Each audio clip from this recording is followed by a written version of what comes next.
but he decided to make his fortune by heading east to Dundee.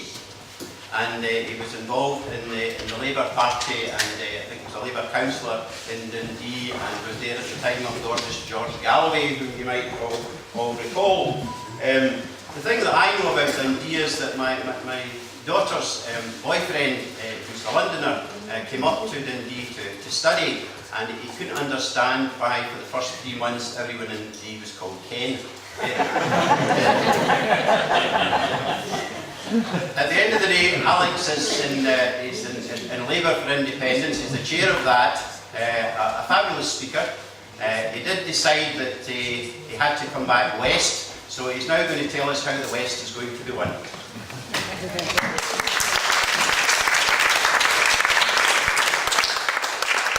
Thanks, Graham. I'm not going to make the mistake that a very salubrious comrade of mine once made. You remember Bruce Millan? He was Scottish Secretary of State after Luss. There was a Scottish Labour Party conference, and the sound systems were all down. So Bruce thought he'd go on with it anyway. And really, when Bruce started speaking, you were asleep for 5 minutes. So Bruce says, "Can you hear me at the back?" A fella shouted, "No." The wee guy at the front went, "I'll swap you seats."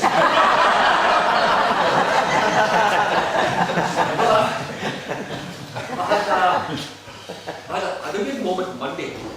I listened to a conversation between two of my work colleagues, and one of them's a member of the Labour Party, like myself, and he was saying, "I'm voting no because I'm in the Labour Party." And another colleague said, "But Alex in the Labour Party, he's voting yes." I got a bit of a fright. Nobody had ever actually said it out loud to me before. "I'm in the Labour Party and I'm voting yes, what have I done?" So how did I get there? Well, remember when the referendum was first talked about? We were talking about, we were almost certain there was going to be 3 questions in the ballot paper.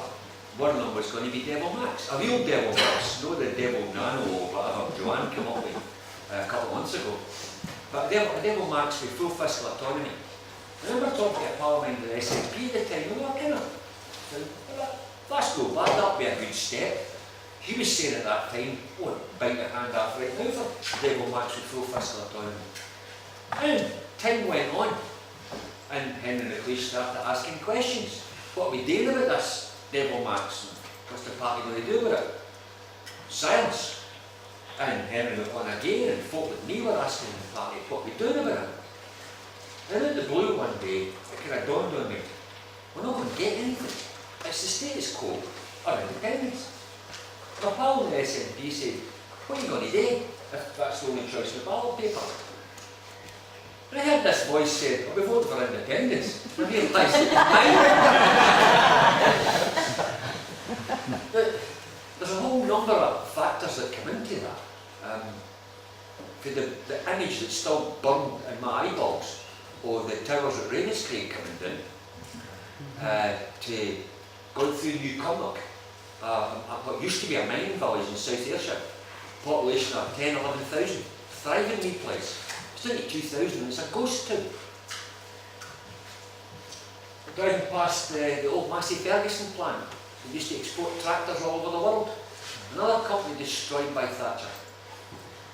And I'm thinking, how can we get back to being the kind of country we want to be? So, before we start doing that, from my point of view, we've got to start to get back to being the kind of Labour Party we want to be. And I looked at what was in offer at the next general election. And I can cut this short because I don't have to use swear words. We looked at what's an offer, what we get if we vote no. What's the best case scenario in Westminster? You don't want to hear the worst case scenario that involves Farage's Deputy Prime Minister. Right? So let's stick to the bright side. What's the best scenario? It's got to be a Labour government. It can't be worse than the Tories. What's that Labour government actually going to do? Well, Ed Balls has already said that he's Chancellor, he'll continue the austerity. Now, that makes sense. The policies that got us into the mess in the first place, we keep the bankers happy, we created child poverty, we're going to keep doing it in the hope that that ends child poverty. that doesn't quite compute with me. And I also find the whole thing about the argument of trickle-down economics, you know, make the rich richer and you'll eventually benefit. I find that insulting. So, if you vote no, the best case scenario is the same economic policies as we've got now. Thatcherite, greed is greed, appeal to the south of England economics. What else will happen in this best case scenario? Well, his name will come back to me in a minute, but he's Defence spokesman for the Labour Party now. Now, I did a wee dance of joy, because when he got the job, it meant Jim Murphy got sacked. But after I got over the initial kind of enthusiasm of that, I hear the guy, a few days after his appointment, saying that committing an incoming Labour government to renew tribe. Now, Vernon, thank you very much. Vernon Coker. 2 points. It's an interruption. Vernon Coker said, we will renew tribe. Now, me and everybody like me join the Labour Party to get rid of nuclear weapons in Clyde. No, to spend 120 billion.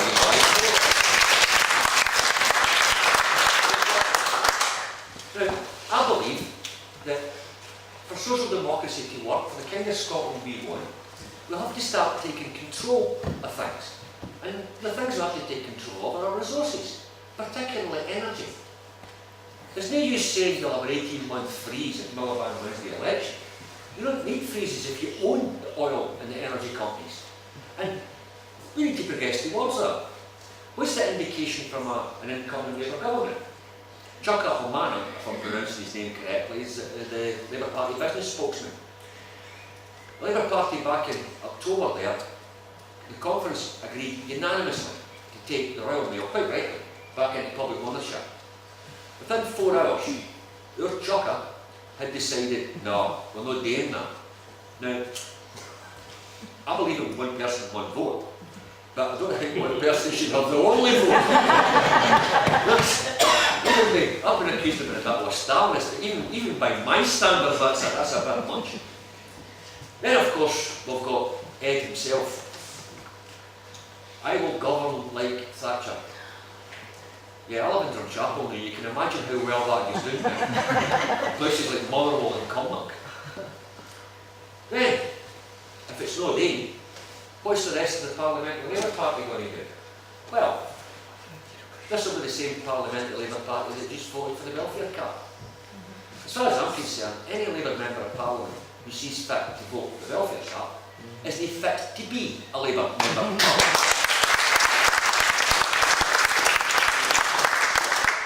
The best case scenario with Westminster. Where's this policy got the party in Scotland? Because they're trying to fight, okay, they're trying to take on the SNP, and as they rightly should. But what we do, we're not taking the SNP on in things like the Offending Behaviour Act. We're arguing about free school meals, subscriptions. We're not arguing economic policy with things like corporation tax with the SNP. No, we're telling them they're wrong because they've got free prescriptions and free tuition fees. Now, that's particularly galling for somebody like me because free prescriptions were brought in by Don Dewar in the first Scottish Parliament. The Free care for the elderly as well. The abolition of tuition fees was brought under the head of McLeish. So we've got a Scottish Labour Party arguing against Scottish Labour Party policy just because the SNP support it. That's not politics, that's infantile childishness. So, what we've got for the Scottish Labour Party, from that narrow point of view, we've got New Labour, we're taking on the SNP or anybody else for that matter. New Labour have tied one hand behind their back, and we've got a leader with one foot permanently in our mouth. That's not grown-up politics. We've got a chance with the referendum to create a new kind of politics in Scotland, a new kind of direction. I certainly believe it will release the Scottish Labour Party to go back to the kind of party it wants to be, and still is, inside. That's the best case scenario I gave you for 2015 if you vote no. What's the worst case scenario if you vote yes? Well, worst case scenario is we still got a Triton. We still got rid of Tories. We still get rid of austerity. And from my point of view, you can get rid of New Labour as a bonus. Anyway, I've bored you enough. I'm going to finish off with a quote, and in interest of fairness, a quote from David Cameron on the referendum. David said, and I quote, remember him standing at the Olympic cycling track? No, the wooden cycling track behind him. There he was, standing there surrounded by planks as usual. And he said, and I quote, can you imagine waking up on the 19th of September, living in a different country, with a different future? Yes. Right.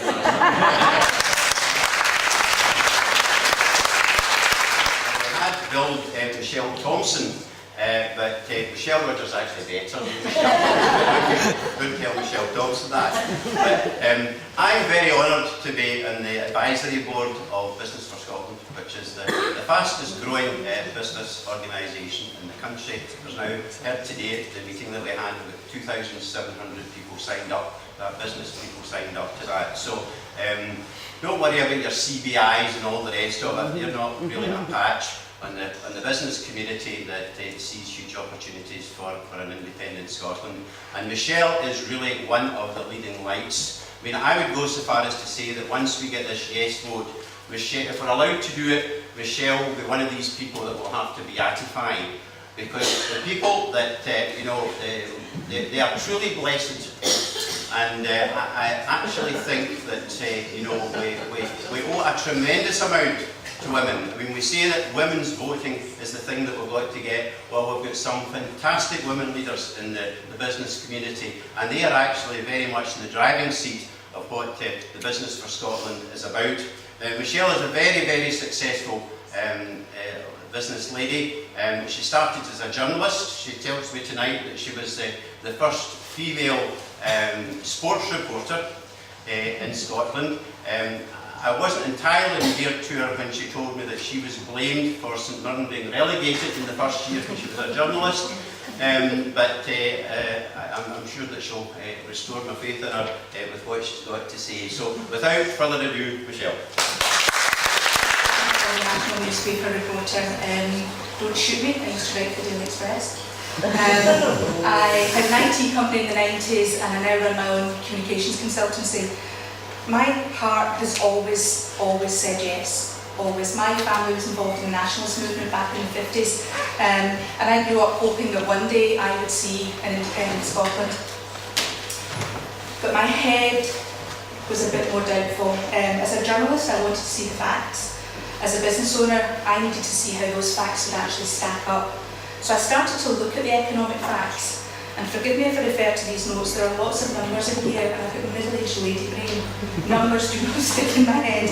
So, Scotland is a wealthy country. It is. After a yes vote, we'll be the 14th most wealthy country in the world. England is currently the 18th, the rest of the UK is currently the 18th. According to some statistics, we would be 11% better off overnight without changing a thing. Scotland generated £800 more in tax per head than the UK as a whole last year, and has done so for each one of the last 33 years. We generate 9.9% of UK taxes, but we only receive 9.3% of spending.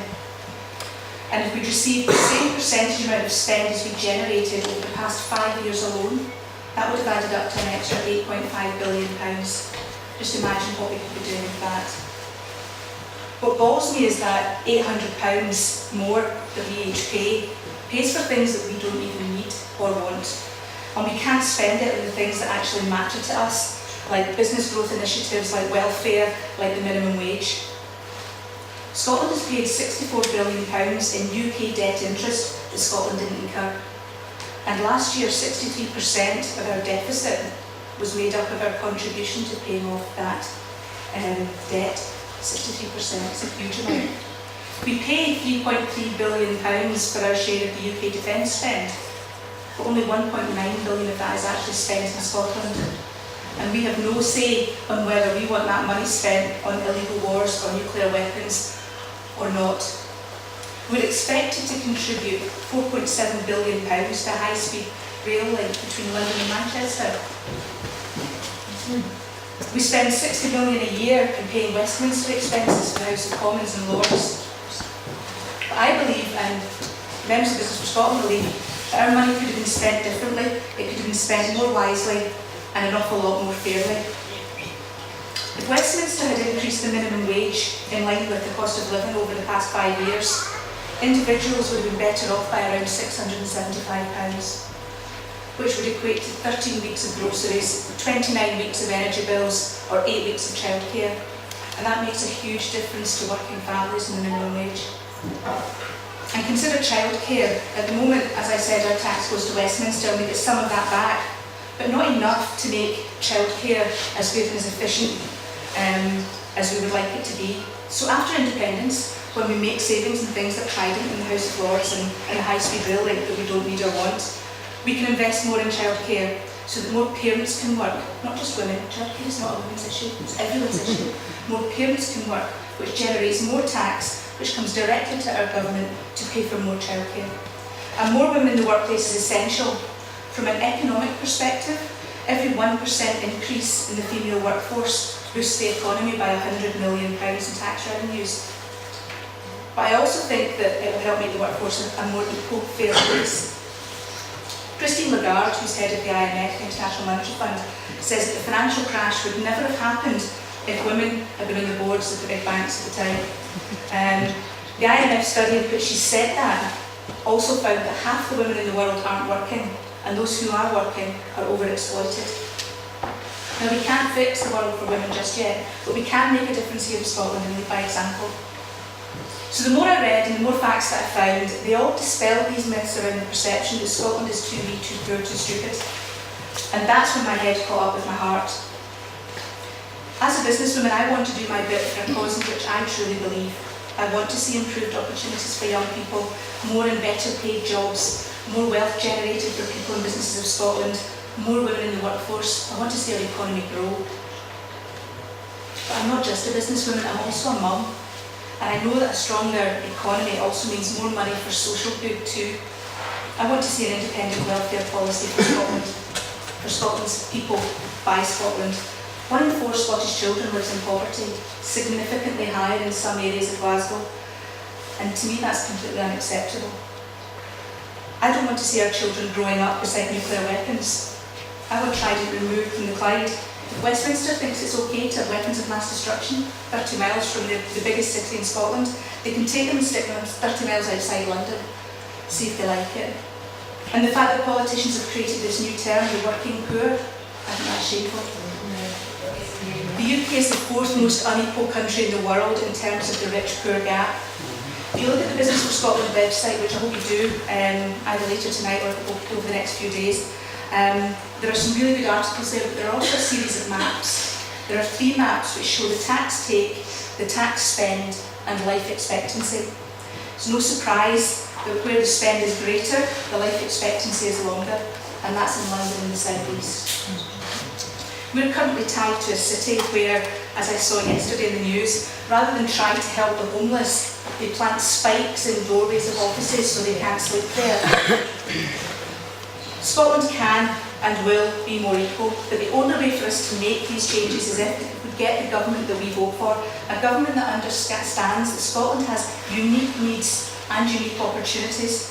The scare tactics around the economy and the currency and Europe and pensions and oil running out are simply that, they are scare tactics. There will be a currency union.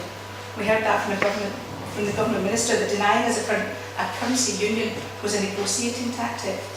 Scotland will be in Europe. As I understand it, there is no mechanism to immediately expel us. And if we want to leave, as Greenland did, it took them 2 years to get out of it and pick all the alliances and the treaties that went along with that. Your state pension will be safe, but vote no, and your pensionable age increases to 67, as is being proposed, means that Scots lose out financially if you take into account our low life expectancy.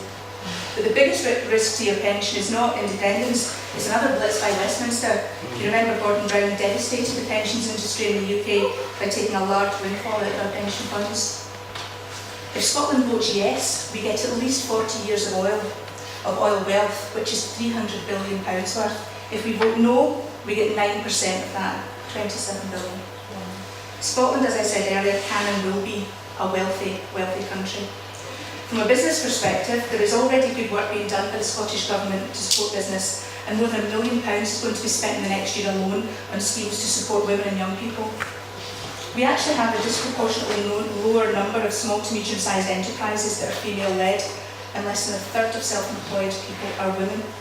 So the research that was done around this by the Hunter Centre showed that if women's participation rates in business startups matched men's, it would boost the economy by as much as 5%, an additional £7.6 billion.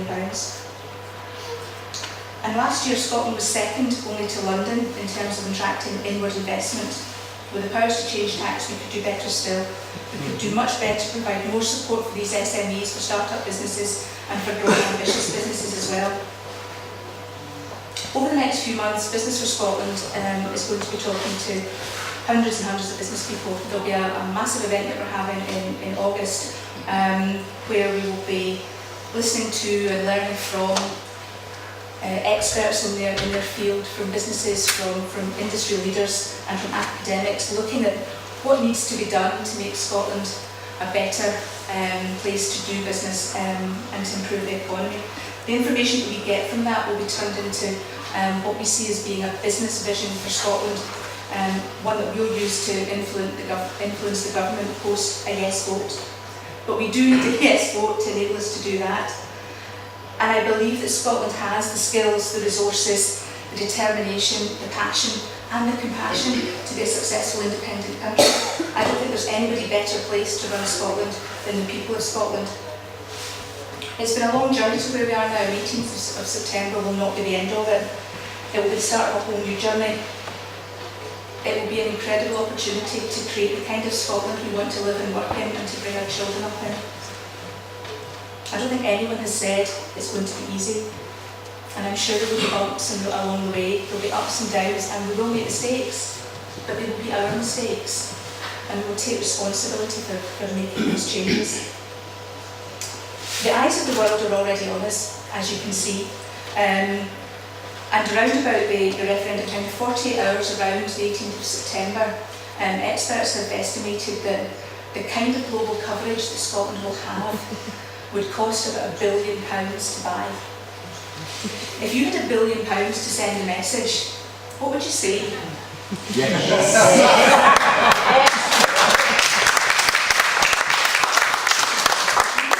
would want to wake up on the 19th of September and tell the world that actually we couldn't be bothered, that we didn't think we were good enough, that we didn't think we were smart enough, that we didn't care enough for our children or for our grandchildren or our great-grandchildren. That message on the 19th of September has got to be one of confidence. It's got to be us telling the world, come and visit our beautiful country, come and do business with our businesses, trade with us, and watch us as we address the inequalities that we have in our society, and watch us create a fairer, more equal country. I was one of the first to join Business for Scotland in March last year, and when we started the Glasgow group in autumn, we had 500 members. As Graham said, we're now up at more than 2,000 members, and that's growing every day. To me, that is a clear sign that when people are given the economic facts and they can see the opportunities that an independent Scotland will bring, then the decision to vote yes, it becomes the only one to make. For us, as we see it, it's the business opportunity of a lifetime. Thank you.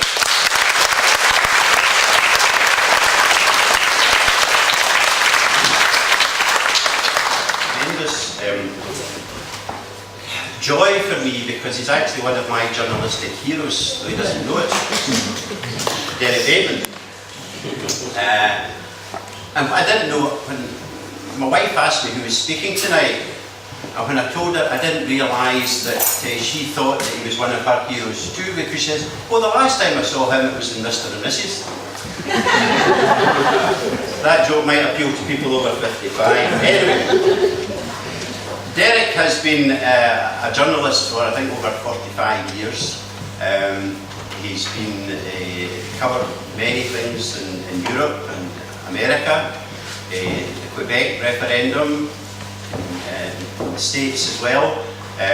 Latterly, he was the independently minded presenter of News Drive on a Saturday morning, which was one of the best programmes that we could hear on radio, and gave a much more balanced view of the world and Scotland's position in it than I think that we've heard since, certainly from the mainstream media.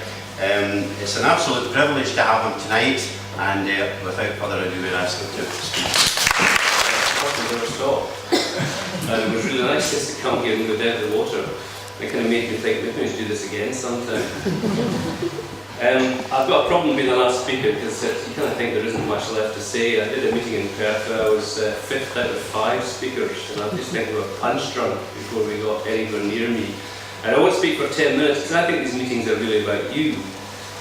And one of the reasons I say that is not just the questions, is that wherever I've been, and I think it's Skye, Inverness, Stirling, Perth, Edinburgh, so far, it seems to me that the people we're addressing are not always the people you'd expect to be at a political meeting. I mean, there's a couple of us here, sort of scruffy, long-haired guys, the type of people who tend to be activists and anoraks. But the faces I see, a lot of them are what I would just call middle Scotland. People who have got professional qualifications, I don't know, a stone-built villa or a cottage here, car in the drive. It's respectable Scotland. It's not the people who are keen normally to come out to some kind of political meeting, and it's intriguing to think, what is it that is calling out those people? And some of the weather has been poor as well for the meetings I've been to, but people are determined. Something has changed. Even Gordon Brown now says that this country has changed. And it does tell you something. Quite what it is, I'm not sure. I mean, I'm a yes voter because, well, from the age of 12, I suppose, had there been a referendum then, that's the way I was brought up. And for me, it's a kind of a no-brainer to vote for your own country's independence. To me, the odd thing is for someone who would vote no when you're presented with that question.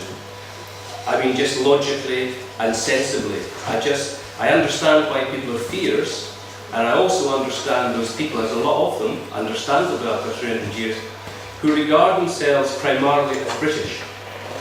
And a lot of those people are proud of that, and I salute them, because I think it's important to know who you believe you are, and if that's your principle, you stick to that. Good luck to them. I hope they don't win, but they're doing the right thing. It's the people in between that I kind of feel sorry for. If you really are thinking what will happen to our pension, I mean, even things like how many frigates will we have? I mean, honestly, I know we need to defend the country, but it seems to be that these are secondary. And the type of transformational changes that Scotland can make, that we're hearing about from either side tonight, they are consequential. They are things we can do, but only if we vote yes. And it seems to be just logical. I mean, I don't, if you spoke to someone like a Kiwi, they're some of my favourite people, but they're so pragmatic and sensible, and they say they use their smarts, and I like the phrase. If you said to them, are you a real Kiwi then? Or are you also still partly British? Or if you've got that in your flag, although I think there's a movement to try to change that, they wouldn't really know what you were talking about. They would be bemused, I think, at that idea. And I was a trip to the States in 1990 with lots of people from what were then developing countries, although interestingly I was the Scottish representative, so maybe that's what the American government thought Scotland was at the time. But if you spoke to any of these people, I mean, they're from Afghanistan, from Chile, from Honduras, from South Africa, complete cross-section. Not one of them was confused about who the hell they were. And I would have to say, well, I'm Scottish. And say, well, that's a British passport. I said, yeah, but that's a kind of technicality. Now, we've all been through this, and it's a fudge, and it's, it's a British eccentricity, and we've been doing it for, well, maybe not quite 300 years, but, throughout our entire lifetime, we've been playing that game. And I think what's happening in September is that you have a binary choice. The question is, do you want Scotland to be independent? We know what that means. Not the detail, I agree, but we know the principle. But what does it mean if you vote no against Scotland's independence? To me, and I've had to try and think this through, because I think it's not fair to try and judge other people in a pejorative way. People are entitled to the point of view. The only conclusion I reach is you regard the status quo, i.e. Britain, as your preferred country, not Scotland. It doesn't mean you're not Scottish and British, that's ridiculous. You're exactly who you want to be, and it doesn't matter where you came from to get here. You know, so long as you're resident in Scotland and you're registered to vote, you are one of us. You are a Scot for these purposes and welcome. But it seems to me that if you vote no, you're voting to put Britain as your preferred state. That is your nation. And however proud you are to be Scottish, Scotland comes second for you, and it never will for me. By accident. I don't think, for example, that the current Scottish Government has a comprehensive anti-poverty campaign. I say a campaign, they do have measures, but to me that's just not firm enough. And that's why I say that the Yes campaign, the people who are coming out, I think we have started something that is not going to stop in September. I think if we win, then, you know, that's fantastic. But what we then do is we make sure that Yes continues thereafter. And then when it comes to things like writing a constitution for our country, it's not the politicians that decide that, we do that. The Yes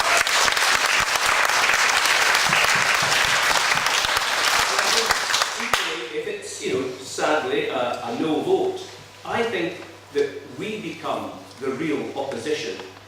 The people who are making demands when they're stitching up whatever deal it's going to be, if there is a deal, and I think there is a massive if over this, by the way. I think we shouldn't forget the kind of timing of this and what the mood will be in Britain after our referendum, going straight into a general election, and then depending on who wins. The idea that there is a guarantee, as somebody said the other day, I think is nonsense. I think there will be a groundswell of right-wing opinion, broadly, you know, conservative and presumably UKIP, at a political level, but out in the constituencies as well, that says, listen, we need to stop this, we need to stop pandering and stop appeasing, we need to stop this in its tracks. And I think you will find it very difficult, given that nothing's written down as such about what the plans are. It will be difficult to get them implemented and much easier to forget them. And our clout will have gone, by the way, disappear forever. Which is why Siller says, for those 15 hours on the 18th, the sovereignty is in our hands. Nobody can take it away. It is in our hands. And we either use it to improve our country and take control of our country, or we throw it away. We give it back to London, and we hope and pray that they will do the right thing by us. I know which way I'm going.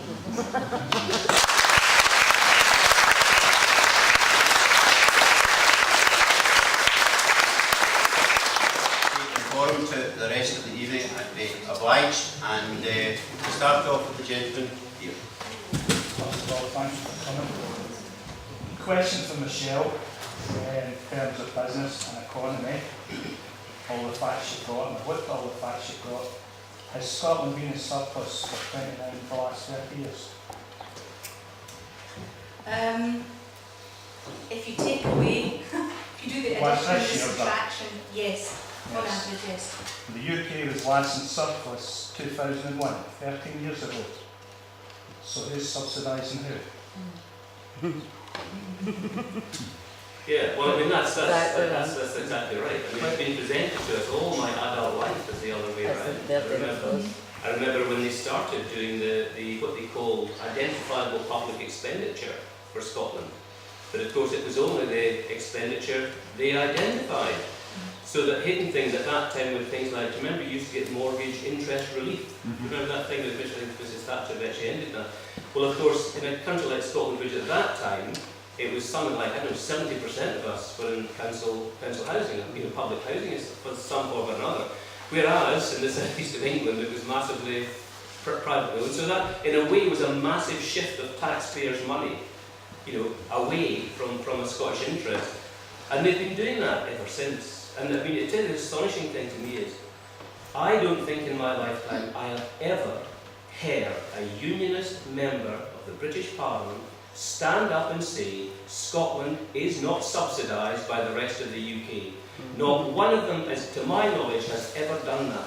That is a disgrace, because it's first of all, it's incorrect, but also it has fostered this idea, which is widespread in England, that we get a charity deal from them. It is absolutely absurd. I mean, John Jaffe, this former civil servant, was reminding me the other day, interviewed him last week, that it was Alexander, as a young member of Parliament, who asked in somewhere about 87 or something, could the British Treasury count all the oil money as well as all the flow of other taxes from Scotland to London and tell us, whether we're in deficit or in surplus. And they didn't make an announcement in the Commons, but it appeared in the Commons library under the name William Waldegrave, remember a Tory cabinet minister at one time, it was a bit of an Aristo, I think this was William. Anyway, the answer was that Scotland was in surplus by £20 billion over the previous 20-year period.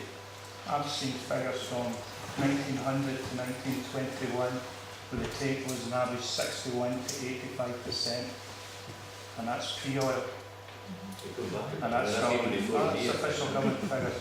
The question I'd like to ask you is, what can we do against basic media bias? Because you're watching tonight, there's a guy going to get sacked tomorrow, there's no doubt about it, for revealing that a so-called housewife is a political activist.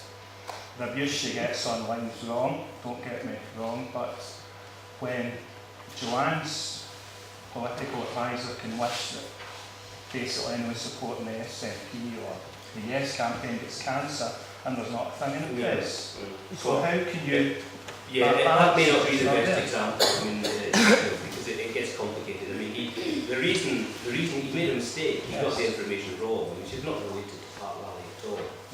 I mean, that's where that whole thing... But you're watching the BBC. Yeah. I mean, my answer to this is, in essence, that you will get the media you deserve. You will get a proper media once you're independent. The whole mindset of the media, and it's run by geezers my age, guys 50, 60 years old, set in their ways. Some of them are very open-minded, but a lot of them just aren't. The ownership, not much of the ownership is based in Scotland. It's a bit of a leap of faith, they can't quite move onto a new agenda, and that's why they've been left behind by the social media and by the internet. Can I ask Alan? But I think if you are independent, they will then have to change, because the market will have changed. I think it is changing, they haven't quite realised that, but I think after independence, you will end up with a media which meets the needs of the Scots a lot more closely than the current setup, without a doubt. It's a very similar question, but I want to ask Alex. Joanne Lamont gives the impression when you see on television that the Labour Party is for all together better, and yet we have you here and other Labour people voting yes. So what's the percentage, do you think, there is of Labour and other parties voting yes, other than SNP? You mean parties or voters? Voters. Voters. Well, Labour voters. The latest poll I saw was, the latest poll I saw on, They can't give us stand up and shout at it. The latest poll I saw on Labour voters at something like 26% vote yes. Now, I did some very quick calculations, which I didn't run the numbers by Michelle, unfortunately, but if you balance it up how many Labour voters there were, assuming Tory voters are almost exclusively voting no, assuming SNP voters are nearly all voting yes, I then agree with the SSP, if we get to something like over 30% of Labour voters voting yes, start the party. Why are they going to all this trouble to hang on to us? Why do we have Project Fear? Why do we have the lies and deception all to hang on to us? Is it anything to do with the £1.5 trillion that we've got in debt? They last, don't they? No, Latest so much. my question, and it's not to the panel, this is a question that I threw out to all the people who are undecided, even people who are no. And I'm not looking for an answer, I'm only asking people to think about it and to talk to other undecided and no people.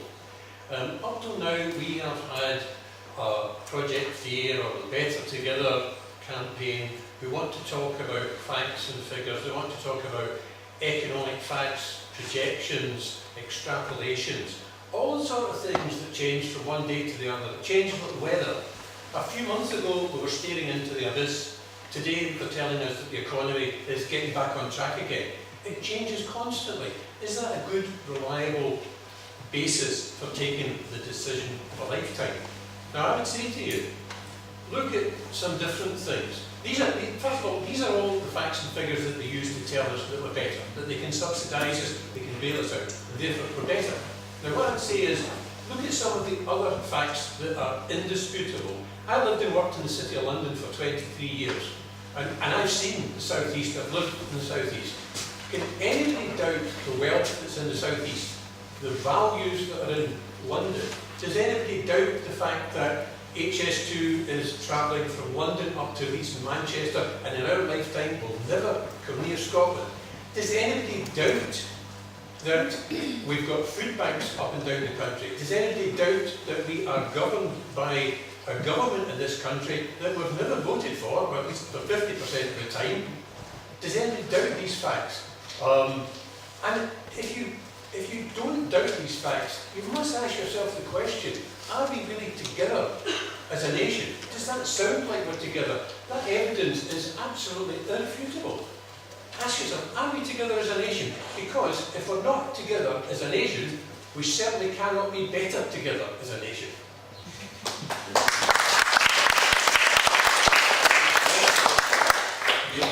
I'd like to pick up on Alex's point. The yes in the polls is gaining, but it's still behind.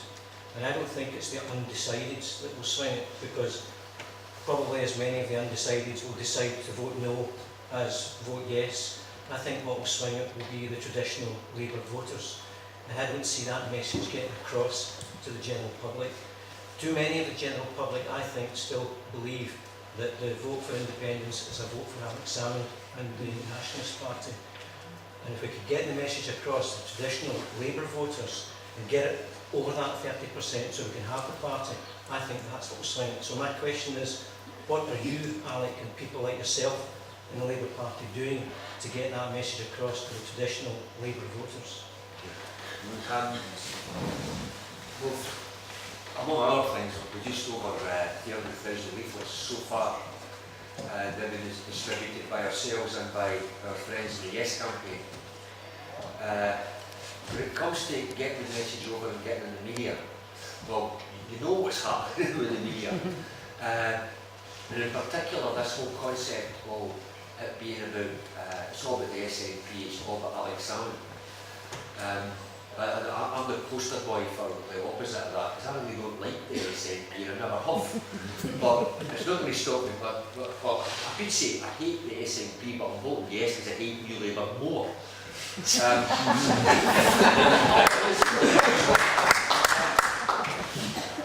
Just by simply getting, we actually call this the Labour for Independence 2 steps. We see folk doing it. You hand them Labour for Independence leaflet, they take 2 steps, what? And they come back to you. So getting the idea, the argument that there are people in the Labour Party and more importantly in the trade union movement who are arguing for a yes. There's the discussions that are still going on within the STUC, which is state neutral, within Union Unite, which is state neutral. If you look at some of the responses, for instance, to the white paper itself, which is, to be fair, it's the white paper is the SNP manifesto for what they're going to do in 2016. That's fine, they're entitled to do that, and they've answered questions from their point of view. As far as I'm concerned, my white paper, we were talking about earlier, my white paper is the Common Wheel from the Jimmy Reid Foundation. But we'll get the chance to discuss that later. But sorry, back to your point. All we can do is keep putting leaflets out, keep turning up at meetings and speaking, keep going in the doors with other organisations within the Yes campaign, whether the Radical Independence Conference, the SSP, the Greens, the SNP or anybody else. But that's the answer. We can't take on the media because we've not got what they've got. But what we've got is bodies. And you can see everywhere you go. I mean, there'll be another dozen or more meetings like this in towns, villages and schemes all over Scotland tonight. And that's our response. And I can just make a point about that. You try tracking down where the No campaign is meetings like this. It's public and it's free. The only ones you can get to that are ever publicised are the ones with George Galloway. And I think they cost £12.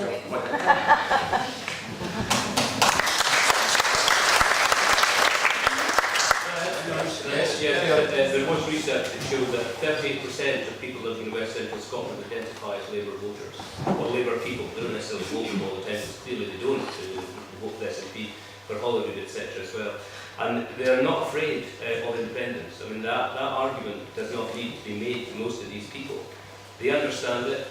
For a lot of them, their lives are such, I mean, their lives aren't salubrious enough, so to make them think, well, I'm not going to take a risk here to lose something. They don't have enough to lose in many cases, so they're open to the message.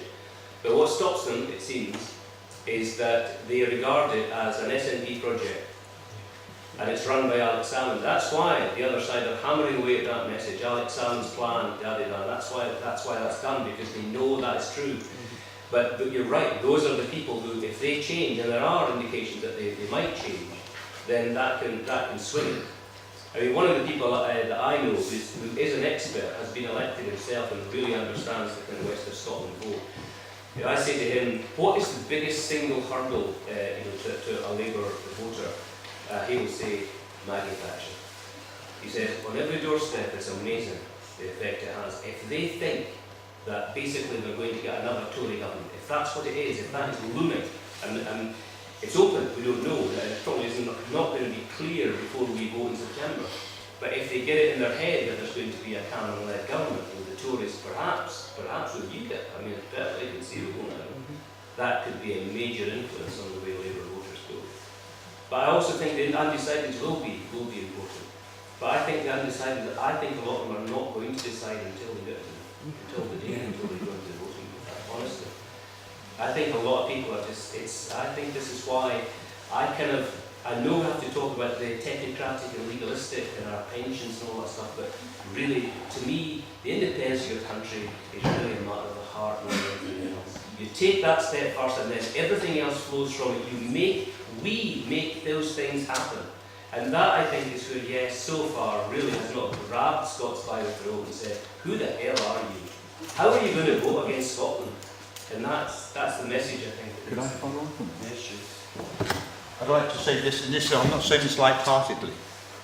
About 20 odd years ago, I was told I was running a group in Clydebank for disadvantaged young people who'd been in trouble with the law, uneducated and everything else, and I was told I'd have a very important person come on my site to make sure everything was running. I wasn't told who it was. And then eventually a gentleman turned up in a cashmere coat and a velvet collar, and was in the House of Lords. And one of the boys said, can you tell me why Maggie Thatcher chose Scotland for the poll tax? And he quite honestly said, and I believe it is the true thing today, because your vote doesn't count. So those people that decide or want to vote for the Better Together, the reason why it doesn't count is because of population size. If you compare the people in Scotland voting for a particular party, even if you voted for the whole of the Labour Party, for example, it would not make one iota of a difference if you went down to London because you've got one representative against all the others. To me, that is one good reason for voting yes.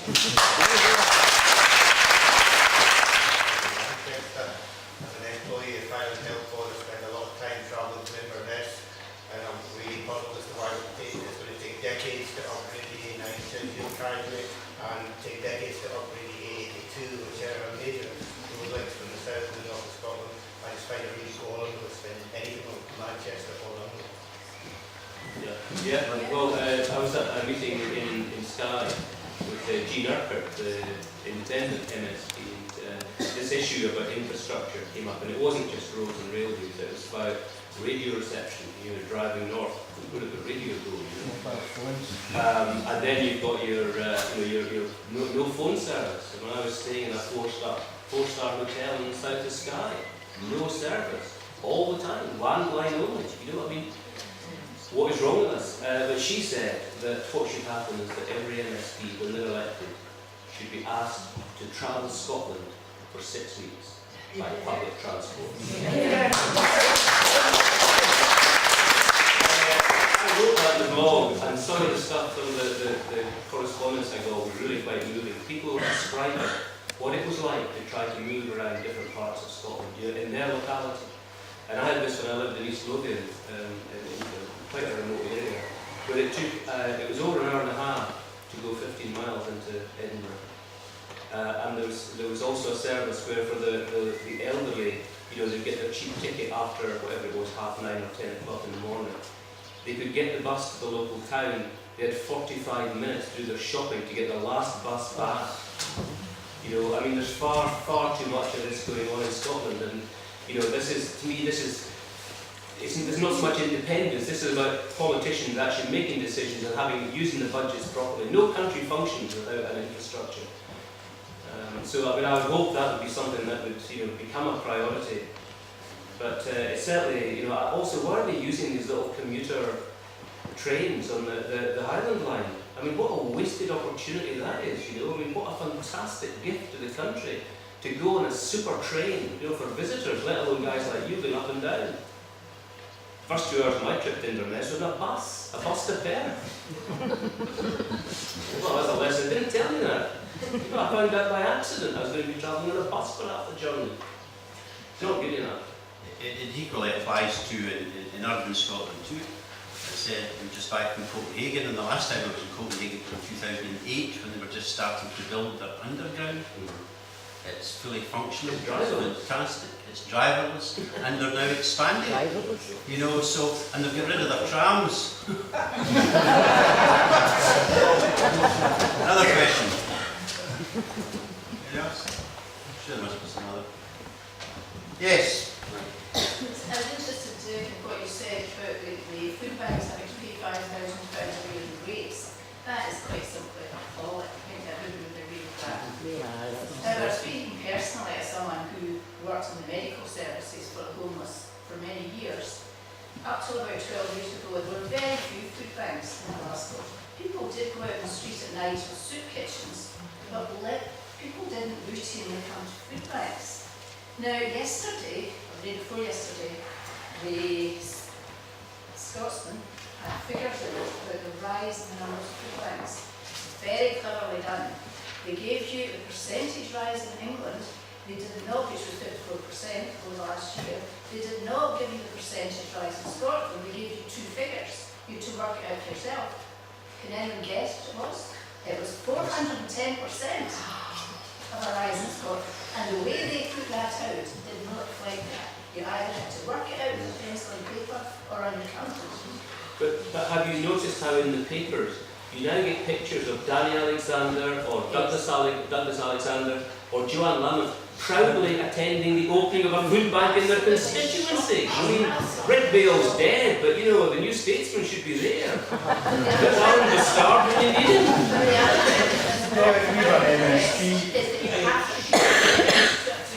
You cannot walk in off the street and get your food to the room. You're referred by your doctor or your social worker or someone else in authority.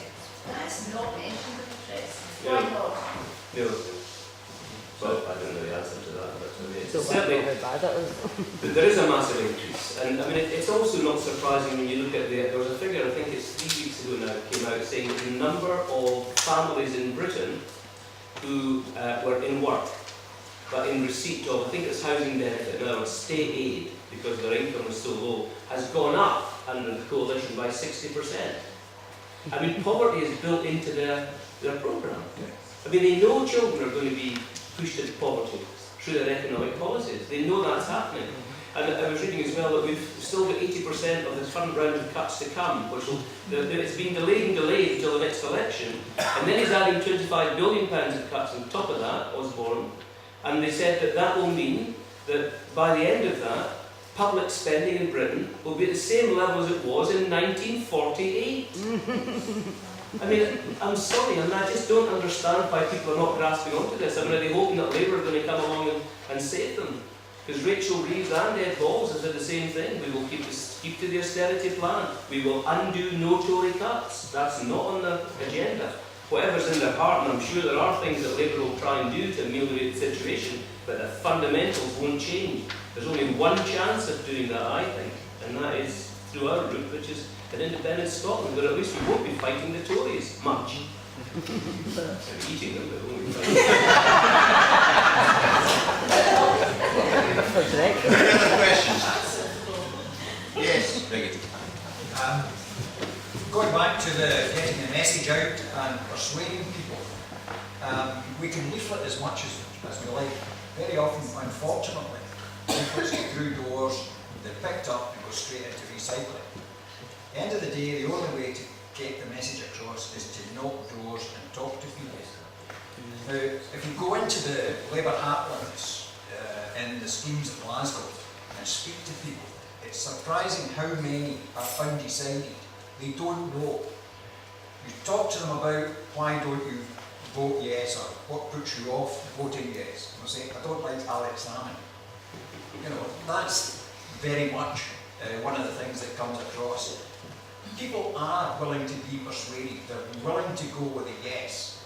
They don't get the message about the benefits. All they hear are the scare stories from the media. Because most of these people are not on the internet, they don't see Twitter and Facebook.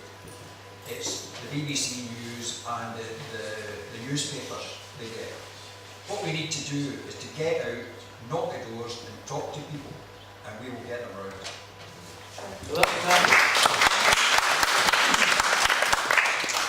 Yes. Can I ask what the policy would be in relation to local authorities? We hear from central government doing so well, but at the same time local authorities are choked by their budgets have been reduced year after year after year. And that's the thing that affects local communities. Well, I mean, I don't think there's any immediate plan for reorganisation of local government, but there should be. And the local government model doesn't work. But that's no way to fund local services, I don't think. And also that they aren't local. I mean, they're more local than central government, but I think it's part of the reason why Yes has been successful is that it's kind of hard to define, but a sense of estrangement amongst people that they're just not connected to their service provider. It's just not, you'd think with new technology everybody would be really well connected, but it doesn't seem to work that way. You know, so there's a void here, and we don't participate. I mean, our voting is poor, maybe that's not a surprise. But I mean, there are figures for the number of representatives to voters, which are quite scary in this country. That there's only one representative, for so many hundreds of people. And countries where they do have an effective local government, it's possible to have one person representing a tiny community. It could be 15 or 20 people. It's whatever suits. That's the principle. I mean, remember the European debate used to talk about subsidiarity. And I think that's right. I think that's partly what Scottish independence is about. You want to have independence to mould policies to your needs, to suit your country.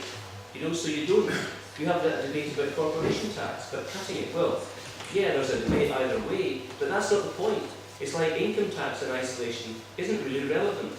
It's having the full range, strategic capacity they call that, so that you've got all of your taxation, personal or otherwise, your personal allowances, your public procurement, your immigration policy, all of it is a bank of buttons, and what suits your country, you adjust to suit yourself. We can't do that just now.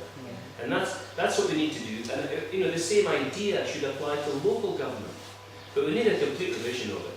I mean, I think we're going to head for a land tax. I think that's where we're going. I think if we do that, I think Scotland could really be transformed. I think getting rid of land ownership, especially in rural areas, I mean, it is shocking. It's quite medieval in Scotland. And interestingly, it's the same people, some of them, who are giving great water money to Better Together to keep things exactly as they are. Which is perhaps not a surprise. Stay the way they are. So it's about breaking that mould, it's about breaking out and taking that chance and then making the most of it. Using our voices to say, this is how we want to see our local authorities run, these are the services that we want, these are the ones that need to be delivered more in this area than this area. But unless we vote yes. They do simple things in small communities. Things like the part of a local government budget could be given to you. Come here into this hall, you have a public meeting, you say, right, they've given us, I don't know what it would be. How much would you like? 50 grand, let's say, for a year. Can I give you an instance? What do you want to spend it on? As you just asked that, you decide. What you're saying there. We're a small community here. You've turned in off the A82. You might have found the place quite easily, you might not. At night time with the ganders, you'll find it at all. We've instructed to try and get lights set. The most recent thing we had was from the Chief Executive of Transport Scotland. there's been insufficient serious accidents to justify it. That's the We had problem. a serious Yeah. accident a fortnight ago with another one yesterday. So we don't No, have any that's what they do. They have the actuarial departments work out these features. I mean, but I was living in East Lothian, and we argued for a dualling of the A1. I think it was between Trinent and Haddington, and for years it was a dangerous road. Nothing happened until one night, a woman driving a transit van with something like 3 or 4 kids in the back, idiotically, she came off the roundabout, went up the wrong side of the road, had a head-on. Everybody was killed, and they dualled the A1. That is government calculus. That's how they work it out. It's not We've about having it. had as many people killed on the road and it still hasn't done us any good. Well, it must have tipped you over. I think it's one of the most important aspects of the Yes campaign is the number of people who have got involved, who have never been involved in party politics or politics in any shape or form before. And I really think that the genie's out of the bottle. That it's not within the gift of the SNP or indeed any political party to decide so far and no further. And in order to energise and empower all the people who have become involved, and hopefully all the people who will become involved, then part and parcel of our discussions and our decision on our future constitution must include empowerment of local communities. Must. Can I back up the gentleman? Pardon? Can I back up the gentleman? I take it most of from Luss. Well, that's just an instance. I think No, we're lucky if there's to back 10 you of up. us here tonight, so that shows you how disillusioned the people of Luss are with any kind of meetings. I think there's 2, 4, 6. Is there 10 of us here? 8. There's 8 of Luss You get village the most here. dangerous road there in Scotland. They tell you A1, is it up? The 82 claims more lives between Clydebank and further north. That's what the police will tell you. Stampede police will tell us the busiest bit of the road. You have an accident in that road, you're an hour away from a hospital. We had an accident, an emergency at Vale Leaving. It was taken away. Yeah. The Here, here. maternity's been taken away. Today I'm hearing the shops shut and the hospital's getting killed. Bit by bit. It costs lives, the amount of time folk can't get. Another thing I'll say, having been in hospital a couple of weeks ago and speaking to nurses, they're terrified of I know, because they realise that budget that they get depends on what's spent in England. And the more England privatises, the less that budget comes north, the more pressure's put on our government for cuts. And it'll be mental health, it'll be old folks, and then it'll be main hospitals. And we're fucked if we don't. It's as simple as that. There's something in the housekeeping support about the LP asking to increase the radiation could emit from Fasley. So we want to know actually how real this is, Fasley actually is. That is true. The issue is that at the moment there's a certain number of subs based at Fasley. How it works is the subs are based at Fasley. The warnings are held at Coolport. Coolport is an ordnance depot, and they move the subs from their sheds in Faslane round the lock into Coolport, and they load the ordnance at Coolport. Anybody who's around here in March will know that the enormous big bangs heard in the week, I think from the 24th to about 27th of March, were ordnance tests, they claim, that were carried out over a 4 or 5 day period at Coolport. The reason for this increase in the waste from these subs is that the intention is, after the next general election, 2016, approximately the intention is to bring on average another 14 nuclear subs into Faslane, which they already had planning permission for, to build new sheds to accommodate these, and additional ordnance brought out of the mountain at the back of Coolport where the ordnance is held. The discharge contains cobalt-60 and tritium. At the moment, they're saying that there is no harm at the current levels being discharged from these nuclear subs as and when they're moving between vastly in Coolport. However, there was an article in the Glasgow Herald. There hasn't been a response from the Ministry of Defence as far as I know, but assuming that what's been discharged, and they're naming it as cobalt-60 and tritium, if you read up, these are byproducts of the nuclear process which are used in various medical things, various ways of way beyond X-ray. They're also used for things like irradiating food. So it's questionable what harm that does to us being discharged into that water, how much of it is discharged, and clearly with an additional 14 subs being brought in a few years' time, that is clearly going to up that discharge into the clean water. That in itself has to be a reason for everybody to vote yes, regardless of their political party.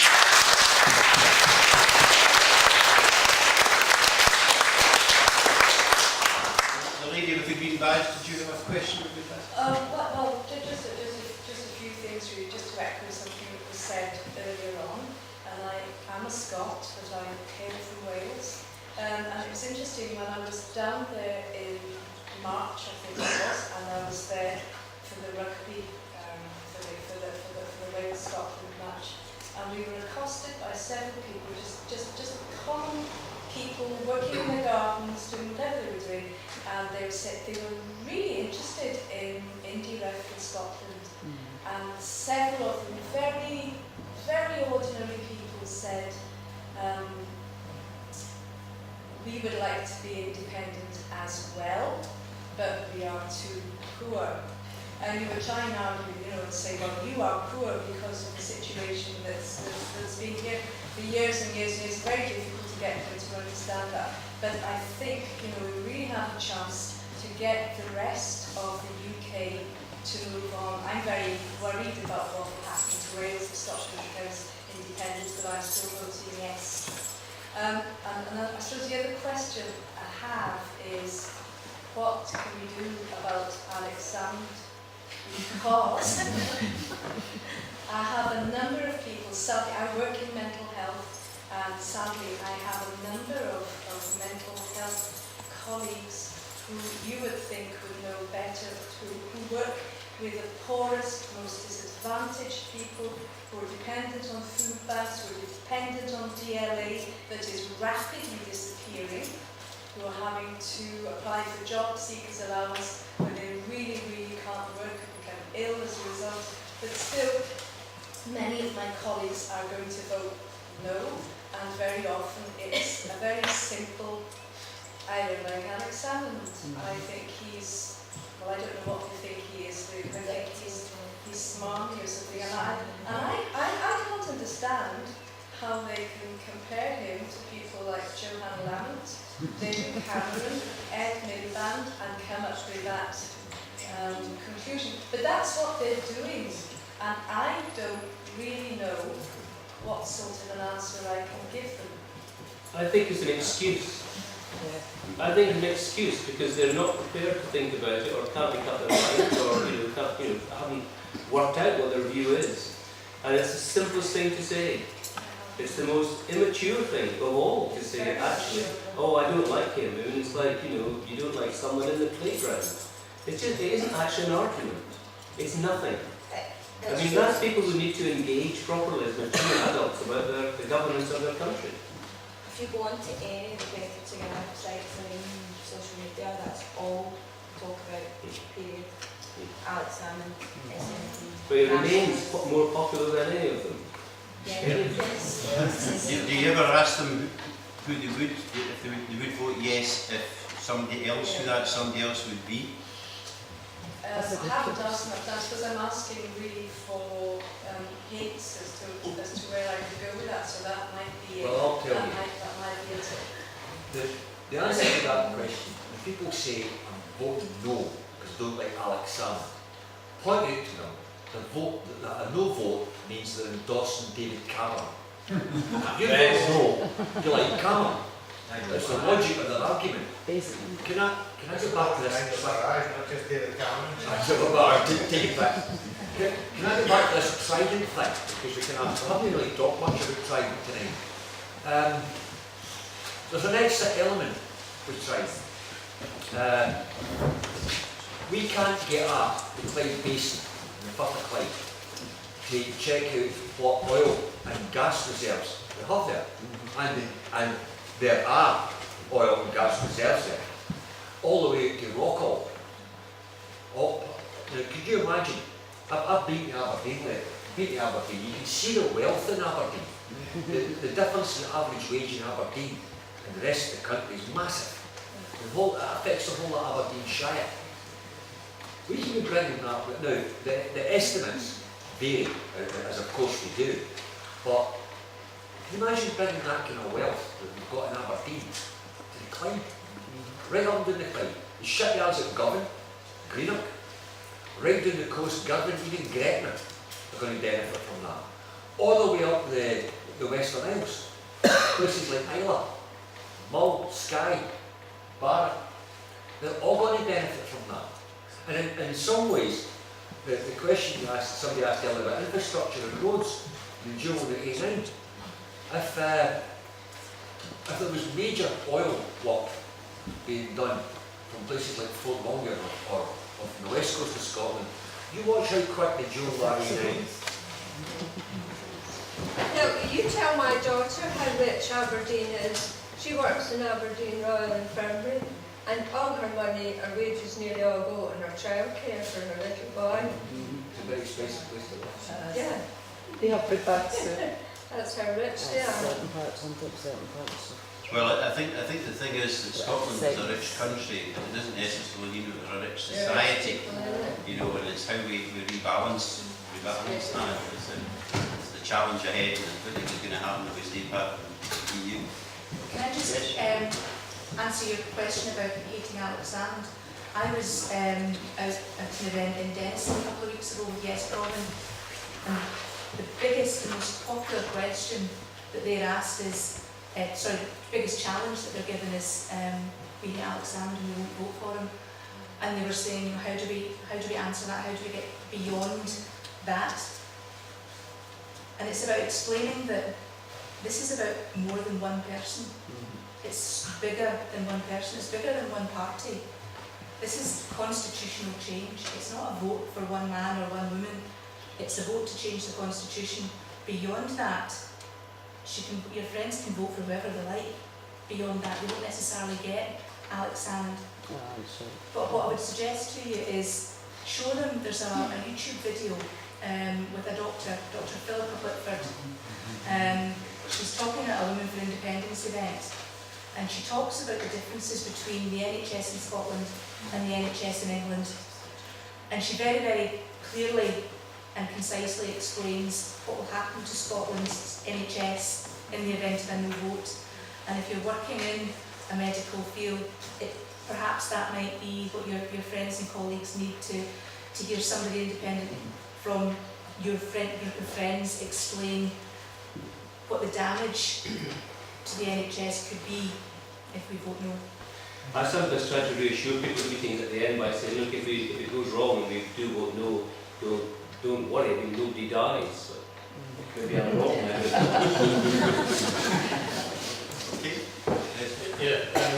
I think more and more people begin to realise that a yes vote in the referendum is absolutely not a vote for Alexander. That's something that happened in 2016. In 1945, you would have thought that Churchill, after winning the Second World War for Britain, would have been voted in, but Clement Attlee was voted in. And by the same token, I would say that Alexander is not a slam dunk after a yes vote, that's for sure. But just a very quick point, just to pick up on what you were saying there with regards to this oil and the Clyde. I did some research into that for one of my recent blogs, and I was amazed to discover all the different seismic and sort of soundings that were carried out in the Clyde. And as a consequence of that, eventually the government granted BP a production licence. But it came with sting in the tail, because they said that yes, you can drill for oil, and of course BP wouldn't drill for oil if it wasn't there. They had all the evidence themselves. So they granted them a licence, and then they said to them, but you're not allowed to erect any rigs. You see? because the subs are out there doing the traffic, because of fast lane, you can't have any rigs. So that basically was saying, yes, you can have it, but no, you can't have it. Didn't they lose the papers? They said that all the They did. all BP had disappeared. MOD, the government, and BP all lost the papers. But here's the thing. Nowadays, they've got directional drilling, so you can go down and you can turn around at right angles and you can go 25 kilometres along. You don't need rigs. So that oil is definitely accessible. It's something that we should actually think about. That hasn't been factored into the equation. Yeah. It's not just off the west coast either. It's all over. It's not exactly.